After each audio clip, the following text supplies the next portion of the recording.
In this lecture, we're going to focus on synaptic dynamics.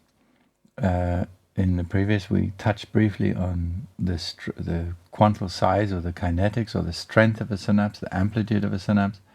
And now we're going to focus on the dynamics of transmission in particular. So when you record from 4 neurons, so you have 1, 2, 3, 4, it's not that they are all connected to each other. You will find that 10% are connected. So there's a 10% chance they're going to be connected to each other. In this case, it may be that this one is connected to this one. But remember, with multiple synapses. Now, what I showed you previously was that it was just what was the response to a single action potential. So you produce this EPSP. This is your action potential. But if you give a train of action potentials, so it's a high frequency train of action potentials, you see that the amplitude starts dropping. And if you then wait, you wait for 500 milliseconds, and you give another action potential, you see that it's recovered. To some extent, hasn't completely recovered. You'd have to wait longer before it recovers to this level. This is called synaptic depression.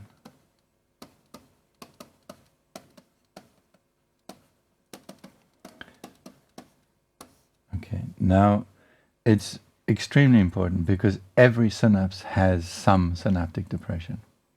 So they are not linear synapses. There isn't any case in the neocortex, at least, where every spike has the same effect if it's given in a high frequency.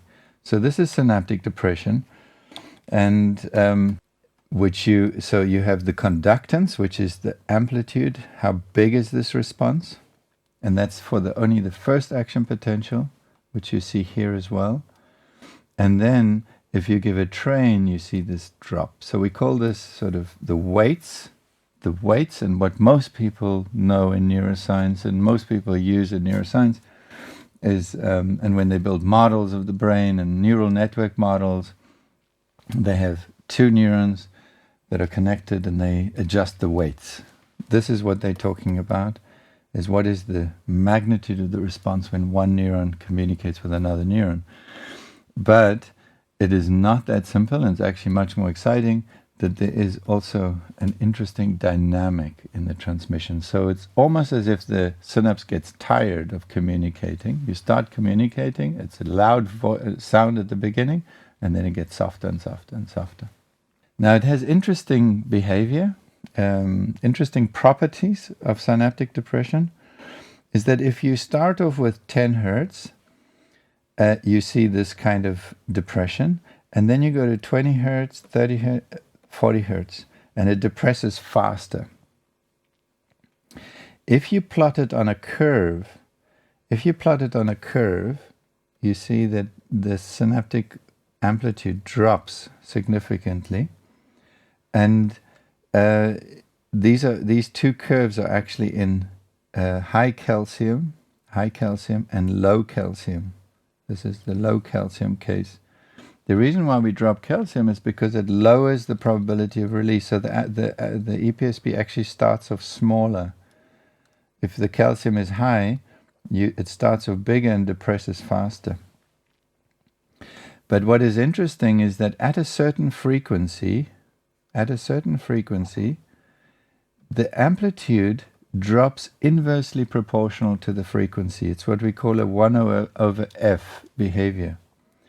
And that is important because it means that beyond this frequency, you can fire the presynaptic cell as fast as you want, but the product of the amplitude and the frequency stays constant, which means you screaming as loud as you want, and the louder you scream, the more the amplitude is adjusted so that you hear exactly the same thing.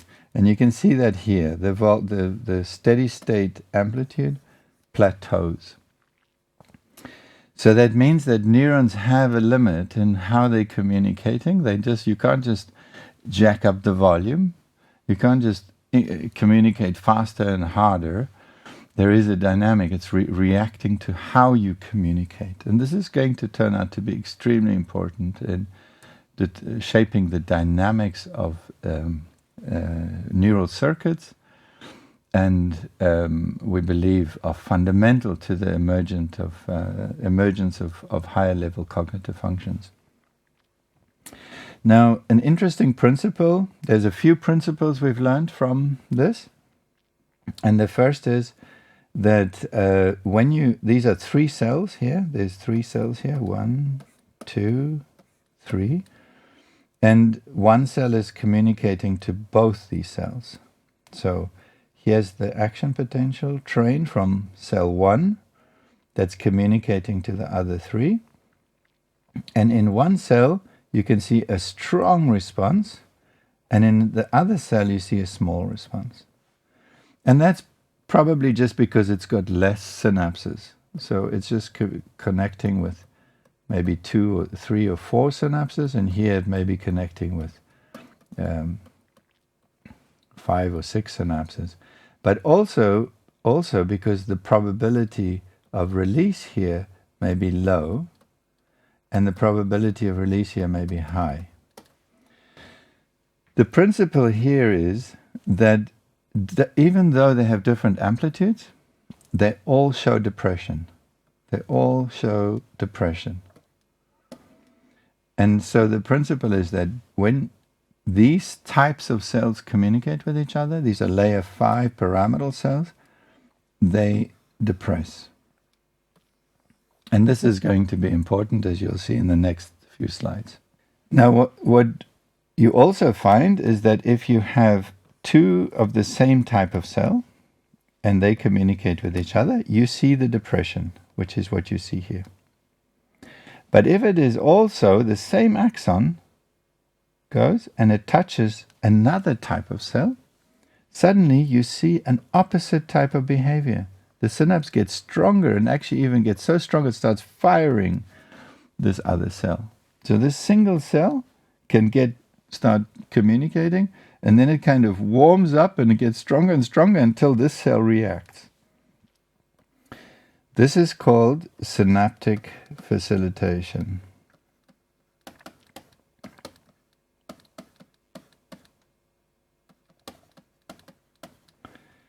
Okay. Synaptic facilitation has another interesting dynamic in response to frequency. So when you increase the frequency here, the amplitude first grows, and then it reaches a peak, and then it starts depressing. And it starts depressing because this synapse also has depression. It's just that it's got a slower time constant for depression. So first you see the facilitation that you see here that makes the amplitude grow, and then it drops. And what is interesting is that depending on how much facilitation there is, you can actually calculate when it's going to reach its peak frequency. This is very important because that means that these synapses behave like bandpass filters. That at a certain frequency, they're going to be the strongest. If the frequency is lower, they're going to be very weak, and if it's much higher, they're going to be very weak as well. So there's a certain frequency that they got to fire in order to have a maximum effect on the other cell.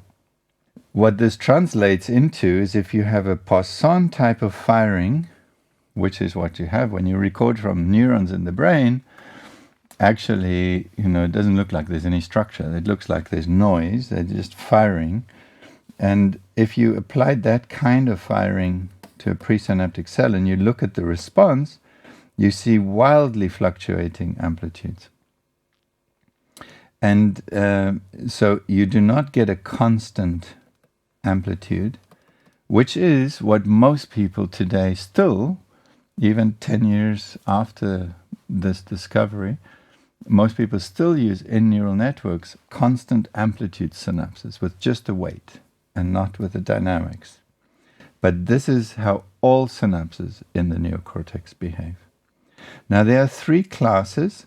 There are the synapses that facilitate, they grow.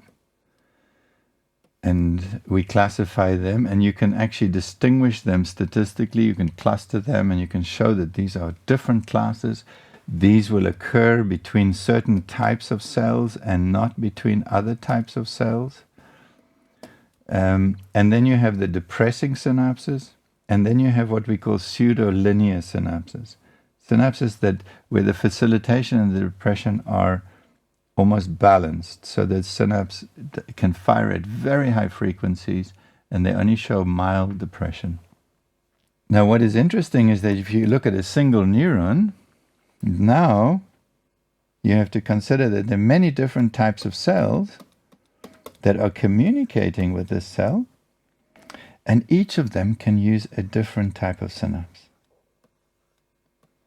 That means that this neuron is interpreting even exactly the same action potential train that may be coming, even if they could inject the same action potential train from each of these cells, this neuron will interpret this message differently from each neuron, for each neuron. But it doesn't just stop there. It's because these synapses are also distributed in many different places. So now you can see that what a single neuron listens to, when it's listening to this crowd of other neurons around it, depending on which cell it's listening to, those synapses are sitting on different parts of the dendrite, and it's interpreting the input from those different parts of the dendrite in a unique way, specific to that cell. So it's almost as if every neuron has its own way of selectively listening to specific types of cells. And this complicated map actually is just a map of what kind of synapse you're going to place or exists between different types of cells. Now there are actually thousands, there's close to 3,000 different types of connections in this microcircuitry of the neocortex, and we haven't recorded from all of them, but what we discovered was a set of principles that allow us to extrapolate that if you have a pyramidal cell and it's connecting with a Martinotti cell or any of that have these electrical properties, then it's going to use this type of synapse. And if it is connecting onto a basket cell that have these electrical properties, then it's going to use this type of synapse. And so this way we actually have a way today to almost completely specify what kind of synapse exists between different pairs of cells, even though we haven't recorded from all of them. So the caveats in what I showed you today is that synaptic dynamics may change during recording, which I haven't told you, but it's because the dynamics in a synapse may require energy supply, and if you patch a cell, you may dilute that energy supply, ATP and creatine phosphate and other support systems. And so one has to be careful when studying dynamics to ensure that you're doing it in a way that you're not depleting to see a sort of rundown of the dynamics. The second caveat is that there is a combinatorial principle. It depends on the identity of the pre- and the postsynaptic cell as to what kind of synapse they're going to put in there.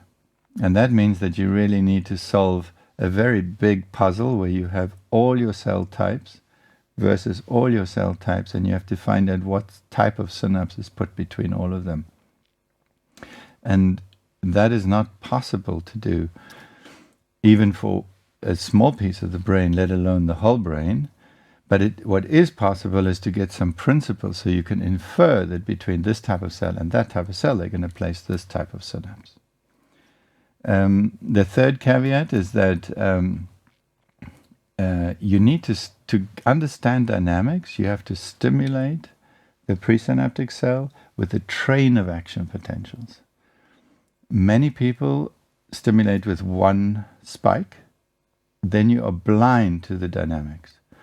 And if you stimulate with two spikes, you can look into the theory. It is impossible to work out what the dynamics are.